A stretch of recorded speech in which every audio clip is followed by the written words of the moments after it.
Yo, what is up guys, Ghost here, welcome back to Stormgate Central. Happy New Year's, hope you guys had a great New Year's Eve.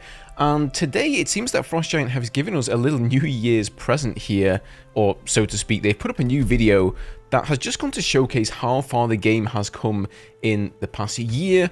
Obviously, the game has seen a lot of feedback over the past month or so since the beta released. People have been able to stream the beta, they've of course had the show matches as well, and a fair few people have chimed in on just what they think of the game. And so I guess the reason they've partially put up this video is to help address some of that and show the community just how far the game has come in the past year. They've also put up a pretty lengthy Reddit post over on the subreddit on the feedback that we've been giving and just how they plan to tackle that. As always guys, if you do enjoy the content here on the channel, don't forget to hit that subscribe button. We will of course be covering all of the news running up to the release of Stormgate, and then when the game comes out, I'll be doing guides, casts, build orders, all of that good stuff. So if you guys are interested in Stormgate, leaving a sub would be majorly appreciated. Thank you so much. So the video starts off here, September 2022, and you guys can see just how bare bones this is.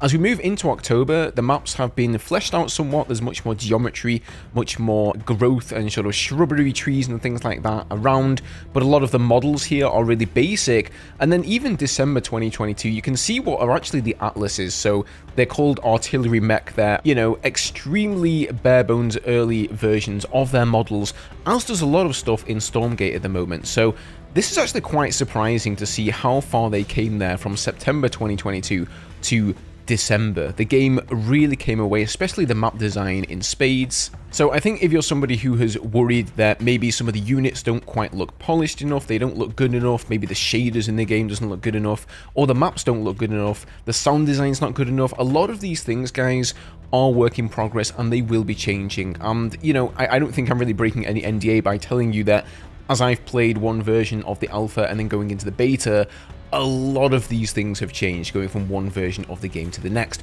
which is definitely a good thing, and that's just over the span of like a month or two. So let's move on to the Reddit post here. So Gerald, he posted here, he's the community manager, shout out to him. He's a really nice guy. He's always been incredibly helpful to me as a creator, so nice one, Gerald, doing an awesome job, dude. And he says, hello all, as 2023 comes to a close, we wanted to drop in and let you know that the Frostgiant team has been paying close attention to the many responses to our early closed beta build, both positive and critical, and we are already identifying ways to address the visual clarity feedback. So as you guys may have seen, I've mentioned in a previous video, the readability of the game definitely needs improvement, and as I assumed, Frostgiant know all about that, and they've already got plans to tackle that there.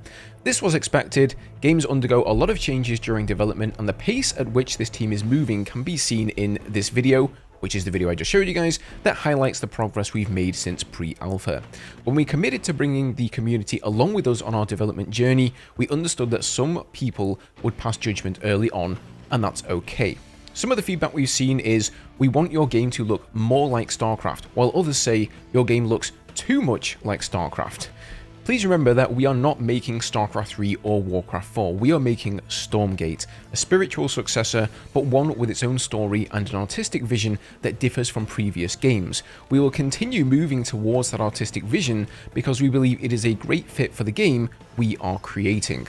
And I think that's really needs to be said there. A lot of people compare this game to Starcraft or Warcraft because I think what they really want is a Starcraft 3 or a Warcraft 4. You know, you hear that some ex-Starcraft, Warcraft developers are working on an upcoming RTS, and I think people just assume or sort of hope that it's going to be that game. Stormgate, it may have many similarities to Starcraft and Warcraft, isn't that game, it is its own thing. And I think that is absolutely integral to the success of the game, that Stormgate is its own thing, because we've recently seen Activision Blizzard, of course, be acquired by Microsoft. Bobby Kotick has been kicked out of the door, and I would not be surprised at all, for one, if we saw a Starcraft 3 or a Warcraft 4 in the future. I'm sure that Microsoft are putting together a team to work on these titles. So in that sense, you don't really want Stormgate to be the same thing, because it's going to be competing against those games should they ever release. And I think the same thing goes for the art style. Stormgate's art style is its own thing. If they would have copied StarCraft's art style and had this more realistic looking, gritty, dark aesthetic to it, well, if Blizzard go and release StarCraft 3, how is Stormgate going to compete with that? You know, it's going to be too similar a kind of game. So I can completely understand why they've gone for a very different, unique looking art style. Just look at a game like Valorant. They were competing directly against Counter-Strike. I suppose you can describe Valorant as Counter-Strike crossed with Overwatch, but more Counter-Strike than anything else. They knew they were going up against an absolutely giant game there, so instead of making it look aesthetically the same, a more realistic game, they decided to go with the cartoony vibe. Now, whether you like that or not, I guess is completely up to you. First impressions do matter a lot. I think it's just like people, right? You look at a person, and before you get to know their personality or hear their voice, you judge them based on how they look, and it's exactly the same with computer games. You know, people are going to judge the game by a 30-second trailer that they see on YouTube and decide whether they want to play the game or not.